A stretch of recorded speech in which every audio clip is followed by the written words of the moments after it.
Haleluya. Amin. Capek belum kan? Kemarin peringatan. Amin. Haleluya. Dari bersukacita lagi. Amin. Haleluya.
percaya kalau kami ada di negeri yang kami cintai Sigotom ini, Tuhan, bukan secara kebetulan dan bukan karena keinginan kami, tetapi ini adalah pilihan Tuhan bagi kami. Kalau kami Engkau jadikan menjadi orang-orang percaya, itu berarti ada tugas di depan kami yang harus kami tanggung jawab, ya Tuhan. Karena kami harus menjadi saksi seperti apa yang Kau firmankan bagi kami. Kami harus menjadi saksi di Yerusalem, Judea, Samaria, dan sampai ke ujung bumi. Maka hari ini kami percaya ketika Tuhan tempatkan kami di negeri Sigotom ini, itu artinya kami harus menjadi saksi bagi negeri kami Sigotom ini, ya Tuhan. Kami bawa negeri kami ini ke dalam tangan Tuhan. Tuhan, curahkan kasih-Mu buat negeri ini. Curahkan roh-Mu buat negeri kami Sigotom yang kami cintai ini. Curahkan hujan kuasa-Mu bagi negeri ini, ya Bapa. Selamatkan negeri ini, Tuhan. Jadikan negeri ini menjadi umat pemuji dan penyembah-Mu, ya Bapa. Jadikan negeri ini menjadi tempat di mana nama Tuhan ditinggikan. Jadikan negeri ini menjadi tempat di mana nama Tuhan dimasyhurkan. Dan Engkau berkenan atas negeri ini, sehingga negeri ini diberkati dengan limpah kasih dan kemurahan-Mu, ya Bapa. Terima kasih Tuhan, kalau hari ini sebentar kami akan mendengarkan sebahagian dari firman. Biarlah firman ini menguatkan kami dan mengajari kami bagaimana kami harus melakukan tanggung jawab kami sebagai pelayan-pelayan Tuhan, sebagai orang-orang yang bersaksi bagi negeri kami ini, Bapa. Tanamkan firman-Mu di dalam setiap hati kami, sehingga firman itu akan tertabur di tanah yang subur, yang akan membuat firman itu tumbuh dan berbuah di dalam setiap kehidupan kami masing-masing. Terima kasih Tuhan, urapi hamba-Mu yang sebentar memakai untuk menyatakan kebenaran. Kami siap diberkati oleh kebenaran firman. Di dalam nama Tuhan Yesus kami berdoa. Haleluya, haleluya. Kita siap diberkati. Sama-sama kita katakan.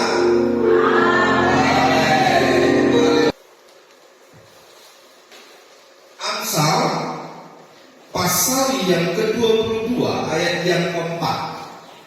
Jika salah satu ada yang bisa membacakannya bagi kita, saya mohon bacakan dengan kuat. Amsal 22 ayat yang ke-4.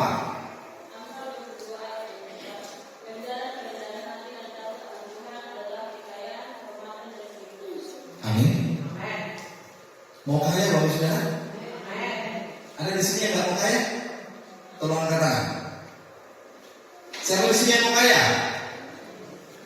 Wah, semua kita mau kaya. Mau terhormat? Mau hidup yang panjang? Tapi apa kata firman Tuhan, Bapak Saudara? Rendah. Mau rendah hati ketika disakiti? Aduh, aminnya sedikit. Cuma perempuannya saja, laki-lakinya belum, bapak-bapaknya belum. Mau rendah hati walaupun disakiti? Ya, sangat sulit. Tapi kayaknya mau Pak? Memang Tuhan kan kayaknya mau, tapi sulit kalau saudara ya. Jadi Bapak Ibu yang dikasih oleh Tuhan, ini rahasianya. Mau kaya, ya harus rendah hati, walaupun sulit. Mau terhormat, harus rendah hati. Udah itu ada kuncinya Bapak Saudara, kalau usaha yang lain. Jadi kita mulai, ya hari Jumat yang lalu kan saya katakan ketika kita ibadah di rumah anak-anak, kami mulai belajar di keluarga, ya terutama saya dan istri, karena anak-anak kan sudah keluar semua, sudah jauh ya, sudah sekolah semua. Tapi dengan istri saya sering sharing, saya juga berarti hidup ini kita ke depannya itu cuma jaga hati. Mau orang merendahkan kita, mau orang gak menghargai kita, mau orang menghambat kita, yang bisa memancing sisi emosi kita, ingat firman, rendah hati, terus dalam nama Yesus. Jadi seringkali kita tuh ngomong tangan buat hati, dalam nama Yesus jangan emosi Tuhan, dalam nama Yesus jangan marah Tuhan, dalam nama Yesus jangan keinginan saya mau kaya. Amin, Bapak Saudara. Mau terhormat. Jadi Bapak Ibu yang dikasih oleh Tuhan Yesus Kristus, ini rahasia. Jadi kalau selama ini kita tanya-tanya sama orang, ada orang kaya, Pak, rahasianya jadi kaya apa? Oh, harus begini, harus begini, harus begini. Tanya lagi sih, Pak, rahasianya bisa jadi orang sukses gimana? Oh, begini. Dalam Tuhan itu ternyata mudah, Bapak Saudara. Mau sukses, mau kaya, cukup hanya dengan percaya, silakan. Nggak percaya juga nggak ada masalah. Tapi persoalannya ada konsekuensi yang harus kita dapatkan. Hari Jumat yang lalu juga sudah saya sampaikan itu apa sih tugas orang yang percaya? Ya, apa tugas kita, Bapak Saudara? Coba Bapak Saudara, Keluaran pasal yang ke-7 ayat yang 15 dan 16. Keluaran pasal yang ke-7 ayat 15 dan 16. Salah satu boleh membacakan yang kuat dan jelas. Jangan terlalu cepat supaya bisa diikuti dan disimak dengan baik.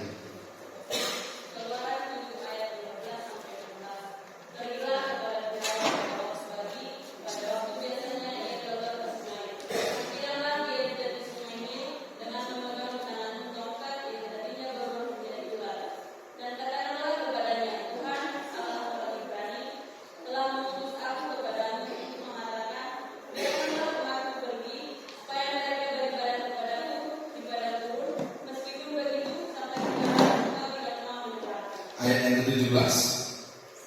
Sebab itu bagilah firman dari kalian dari akan kau ketahui bahwa aku adalah Tuhan. Lihat dengan tongkat yang di tanganku ini akan kupukul air di sini dan air itu akan berubah menjadi darah. Maka Tuhan mengutus Musa kepada Firaun dan Musa berkata kepada Firaun, apa yang dikatakan? Biarkanlah umatku pergi untuk apa? Enggak dengar sih, Saudara. Untuk apa? Sebelah sini ya, sebelah sini belum ada. Berarti Tuhan mengeluarkan orang Israel itu bukan hanya mereka supaya merdeka. Tuhan melepaskan orang Israel bukan hanya, yang saya percaya Tuhan itu sayang sama orang Israel karena mereka adalah bangsa pilihan, tetapi ternyata ada tujuan. Tuhan melepaskan mereka dari Mesir, melepaskan mereka dari perbudakan, melepaskan mereka dari tekanan, melepaskan mereka dari kemiskinan, melepaskan mereka dari kesusahan. Untuk apa? Beri. Bagus Saudara, ternyata itu keinginan Tuhan yang paling luar biasa. Maka untuk itu saya mau sampaikan kepada kita, ibadah itu bukan asal-asalan. Ibadah itu bukan hanya asal aja. Ibadah itu bukan hanya sekali-sekali. Kenapa? Karena itu adalah sesuatu yang diinginkan oleh Tuhan. Loh, itu kan perjanjian lama. Iya. Ketika orang Israel keluar dari tanah Mesir, itu adalah bukti mereka lepas dari perbudakan. Dan setelah mereka lepas, maka mereka menamakan itu Paskah. Dan dalam perjanjian baru, kita merayakan Paskah bukan lagi dari perbudakan Mesir, tapi kita merayakan Paskah dari perbudakan dosa yang dimenangkan dan yang diberikan oleh Yesus melalui kematiannya di kayu salib. Dan ketika dia bangkit, maka itulah yang kita sebut namanya dengan Paskah. Jadi Bapak Ibu yang dikasih oleh Tuhan. Jadi kalau kita sudah ditebus dari dosa-dosa kita, bukan hanya untuk kita senang-senang. Kalau kita sudah ditebus dari dosa kita, bukan berarti Bapak Saudara kita mau hidup semau kita. Kalau kita sudah ditebus dari dosa kita, bukan kita mau melakukan sesuai dengan apa yang menjadi kehendak kita, tetapi apa yang diinginkan Tuhan, kenapa kita harus dilepaskan dari dosa-dosa kita adalah supaya kita beribadah.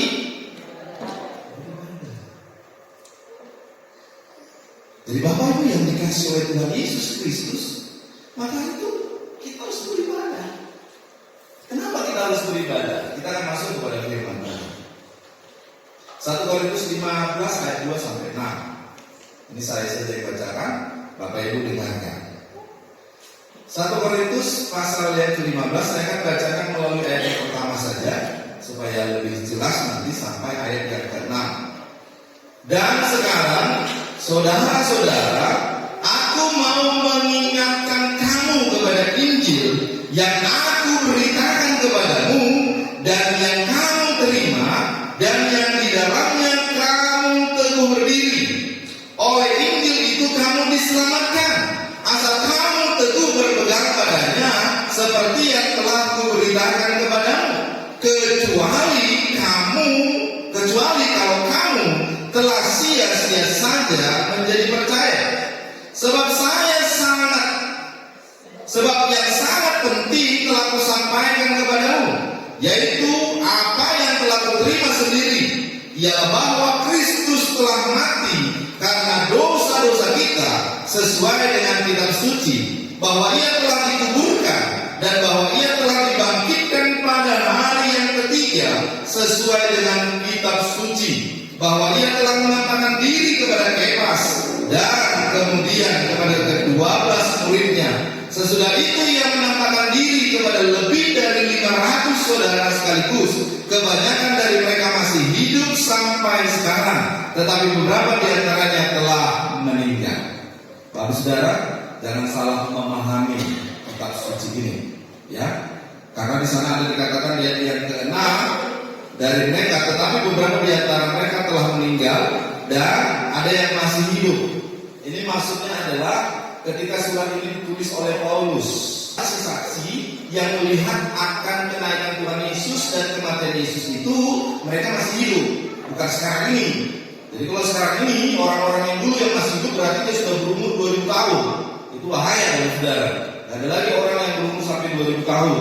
Jadi maksudnya adalah ketika ini ditulis oleh Paulus kepada jemaat yang ada di Korintus, maka orang-orang yang menyaksikan apa yang kutulis ini adalah tulisan yang enggak asal-asal kutulis. Ada saksinya, buktinya mereka masih hidup.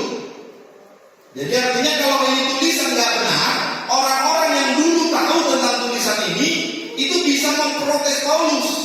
Jadi Paulus mau menegaskan kepada mereka, kutulis surat ini dengan isi-isinya yang seperti ini bisa dibuktikan karena ada yang menyaksikannya. Jadi Bapak saudara yang dikasih oleh Tuhan Yesus Kristus, jadi firman itu perlu penelitian. Firman itu perlu kesaksian. Firman itu perlu untuk kita sampaikan, bukan hanya sekedar kita sampaikan, tetapi firman yang kita sampaikan ini adalah firman yang benar, yang akurat dan yang pasti. Amin Bapak saudara. Jadi Bapak Ibu yang dikasih oleh Tuhan Yesus Kristus, apa yang dikatakan oleh Musa tadi, bahwa dia diutus kepada Fir'aun supaya mereka pergi beribadah. Kenapa dia harus melakukan itu? Karena Musa sendiri itu sudah mengalami bagaimana dia bisa beribadah di padang gurun selama dia 40 tahun dalam pelarian. Dia mulai belajar bagaimana kehidupan ini, bagaimana perjalanan ketika dia bersama dengan Tuhan dan ketika dia jauh dari Tuhan. Jadi hal-hal ini yang membuat dia semakin kuat bahwa hidup bersama dengan Tuhan itu adalah sesuatu yang sangat luar biasa. Itu adalah sesuatu yang sangat baik. Jadi dan itulah yang mereka yakini. Dan itu kan yang salah Bapak saudara, kan itu kita. Jadi selama kita masih ada dalam Alkitab berarti kan yang salah Bapak saudara. Mau caranya bagaimana? Mau ibadahnya seperti apa?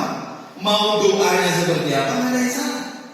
Karena itu masih ada di dalam kita. Tapi persoalan kita Bapak saudara yang dikasih oleh Tuhan, ada tugas tanggung jawab yang kita harus kerjakan, yaitu adalah memberitakan firman. Pertanyaan kita hari ini, kenapa kita harus beritakan firman? Yang pertama Bapak saudara, ayat yang kedua dalam 1 Korintus itu berkata begini, oleh Injil itu kamu diselamatkan, asal kamu teguh berpegang padanya seperti yang telah kuberitakan kepadamu, kecuali kamu, kalau kamu telah sia-sia saja menjadi percaya. Yang pertama Bapak saudara, kenapa kita harus memberitakan Injil? Karena Injil itulah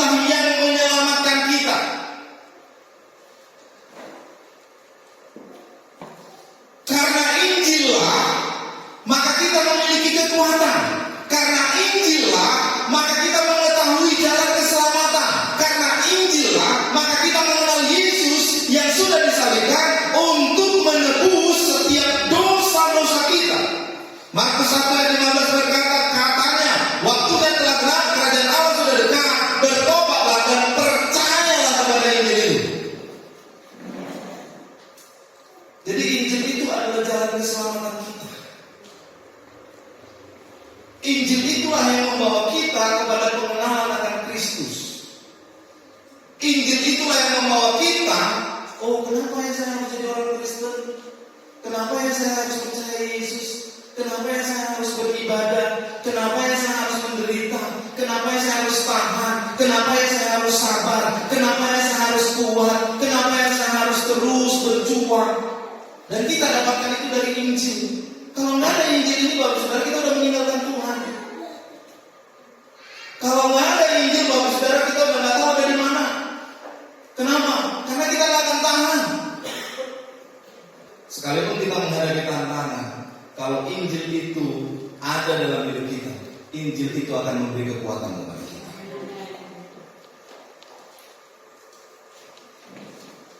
Jadi iblis itu luar biasa, Bapak Saudara. Di daerah-daerah kita yang seperti ini, dia buat kita nyaman. Makanya kemarin ketika bertemu dengan teman-teman, saya bilang begini, saya bersyukur buat setiap tantangan yang saya hadapi. Saya bersyukur buat setiap ujian yang saya harus lewati. Saya bersyukur buat setiap masalah yang saya harus tanggung. Karena lewat masalah itu saya bisa melihat bahwa benar ada Injil yang menjadi kekuatan, bahwa benar ada Tuhan yang menjadi penolong, bahwa benar ada Tuhan yang memberi kemudahan, bahwa benar ada Tuhan yang memberikan jalan keluar. Itu yang saya alami, Bapak Saudara. Jadi kalau saya merasakan hidup saya udah nyaman, tenang, mungkin saya nggak pernah lagi untuk menguatkan hidup saya dengan Injil Tuhan. Tapi Bapak Ibu Saudara, saya menggali kebenaran firman Tuhan. Sampai satu titik saya dapatkan kemarin, ganjaran kerendahan hati dan takut akan Tuhan adalah yang mendatangkan kekayaan, kehormatan. Saya berpikir, Bapak Saudara, mungkin saya nggak kaya secara harta, mungkin saya nggak terhormat secara jabatan, mungkin nggak dapat kehidupan seperti yang diharapkan oleh orang-orang dunia. Tapi saya merasa saya kaya dengan apa yang saya miliki, saya terhormat dengan apa yang saya dapatkan. Saya merasa kehidupan saya nyaman dan tenang oleh karena ada Tuhan yang bekerja. Saya yakin akan hal itu karena apa? Karena kita percaya bahwa Injil tidak pernah membohongi. Injil. Jadi yang pertama, Bapak Saudara, yang dikasih, kenapa kita harus memberitakan? Karena Injil itu menyelamatkan.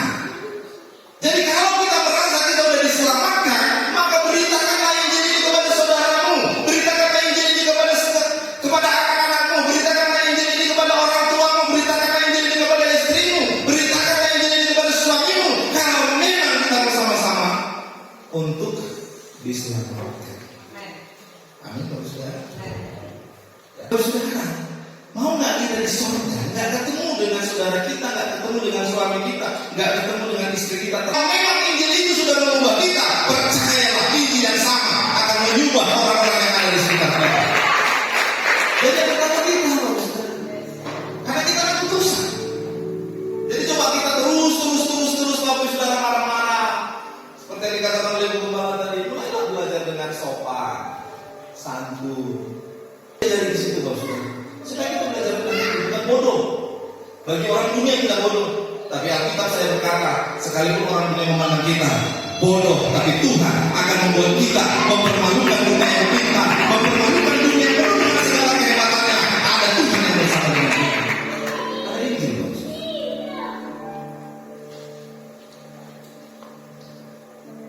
Yang kedua, Roma pasal yang kelima ayat yang ke-12. Saya akan bacakan. Bapak Ibu boleh lihat di depan ada. Sebab itu sama seperti dosa telah masuk ke dalam dunia oleh satu orang, dan oleh dosa itu juga maut, dan oleh dosa itu juga maut, demikianlah maut itu telah menjalar kepada semua orang, karena semua orang telah berbuat dosa. Yang kedua, ada jaminan keselamatan. Dalam kitab Roma ini dosa masuk melalui satu orang, yaitu Adam. Akhirnya semua orang menjadi berdosa. Dosa keturunan, dosa terus. Akhirnya apa yang terjadi? Dengan dosa Adam itu, maka Tuhan menjatuhkan hukuman kepada laki-laki. Bersusah payah engkau akan mencari makananmu. Maka sekarang kita menikmati dosa itu, Bapak Saudara. Kenapa? Kita bersusah payah untuk mencari makan. Akibat dari dosa yang dilakukan oleh Adam. Kepada perempuan itu Allah berkata, engkau akan susah payah dalam melahirkan. Engkau akan susah dalam melahirkan. Dan kita melihat perempuan susah melahirkan. Akibat apa? Akibat dosa yang dilakukan oleh Hawa. Dan dosa itu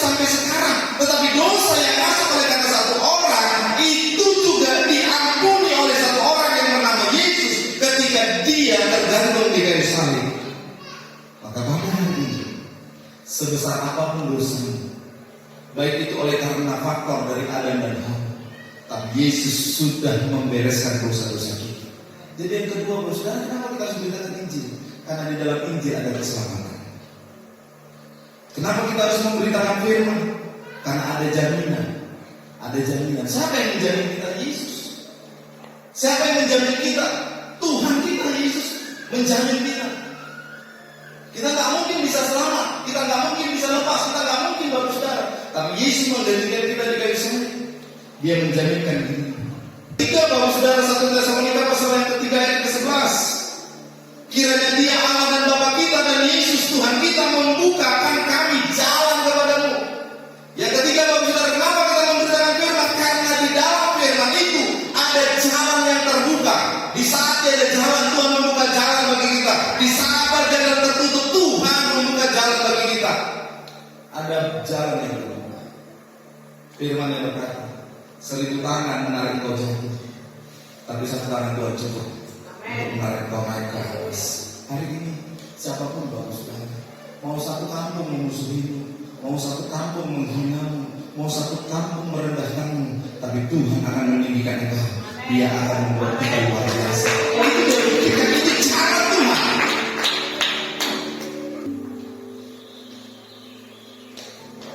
Kita melihat jalan Tuhan terbuka. Kalau begitu Bapak Saudara, beritakan firman.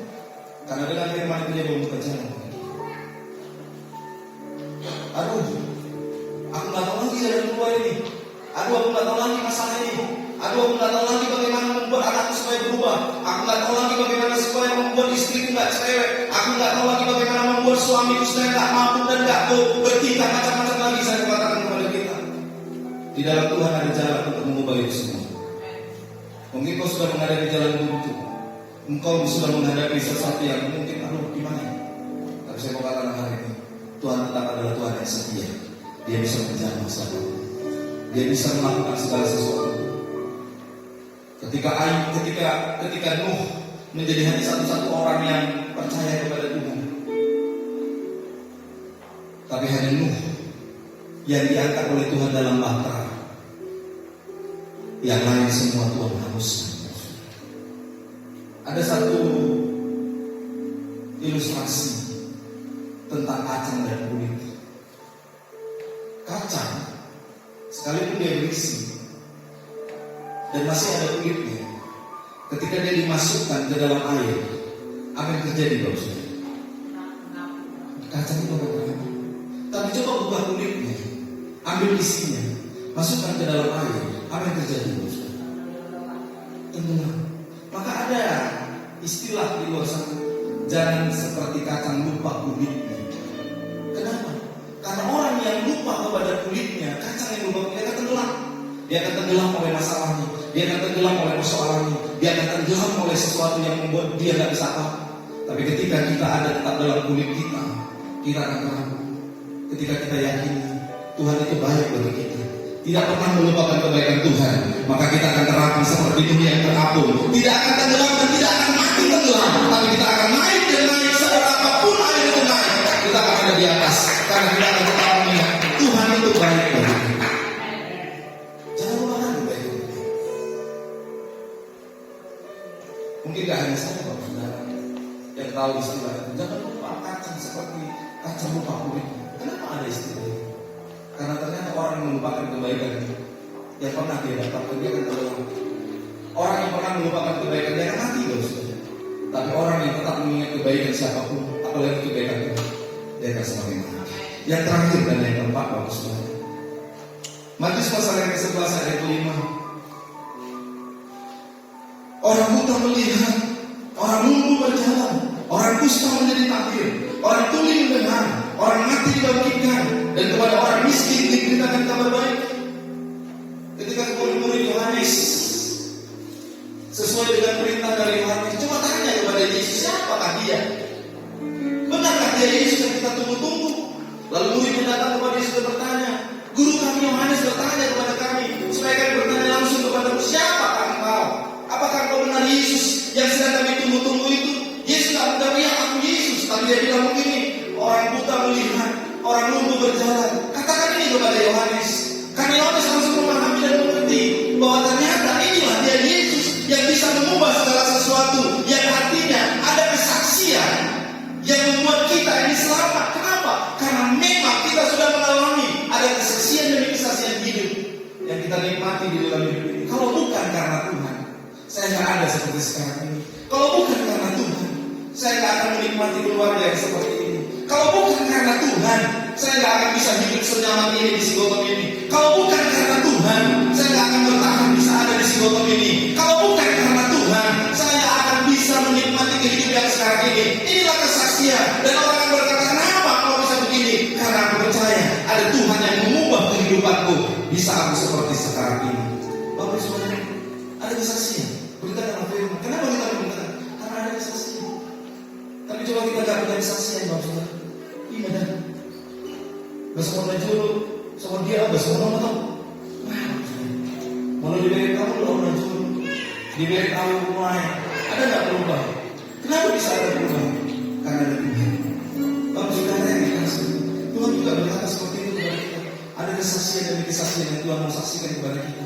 Betapa dia baik, betapa dahsyat kasih setia Tuhan, betapa luar biasanya anugerah kepada kita, betapa besarnya kuasa yang Kau lakukan di dalam kehidupan kita. Saya percaya Bapak Saudara yang dikasih, tantangan tidak akan membuat kita tenggelam, masalah tidak akan membuat kita mati, persoalan tidak akan membuat kita tidak bisa bernafas. Selama Tuhan masih ada, Dia akan melindungi kita seperti kacang melindungi buahnya. Dia akan tetap naikkan kita ke atas. Dia akan tetap bawa kita ke arah mana Dia mau bawa kita, kepada berkat-berkat yang Dia sudah dalam kita.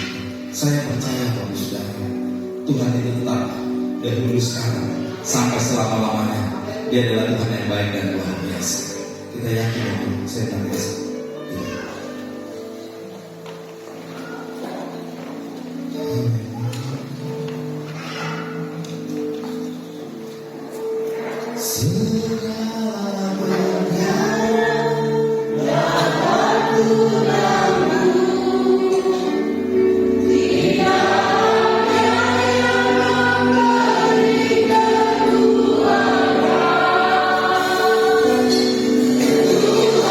Yesus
Tuhan juga mengasihi seluruh yang kami cinta.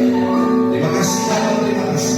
Berkati kami semuanya. Kebenaran firman yang sudah kami dengar, terkait dengan langsung dalam nama Yesus kami berdoa. Haleluya. Kita terima kasih sama-sama kita katakan. Amin. Silakan dulu Tuhan kita.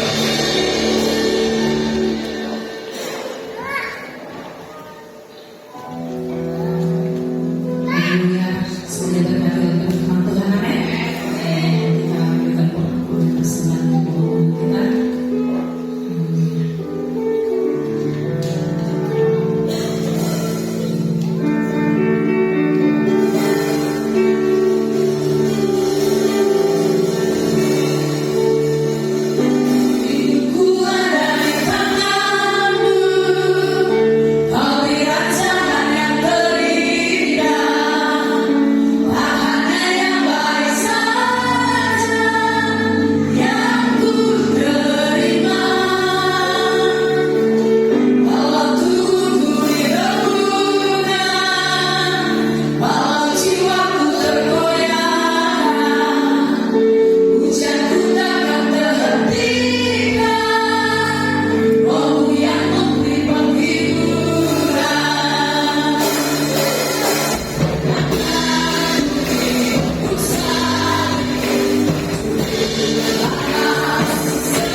terimalah berkat yang dari Tuhan. Tuhan memberkati engkau dan melindungi engkau. Tuhan menyinari engkau dengan wajahnya dan memberi engkau kasih karunia. Tuhan menghadapkan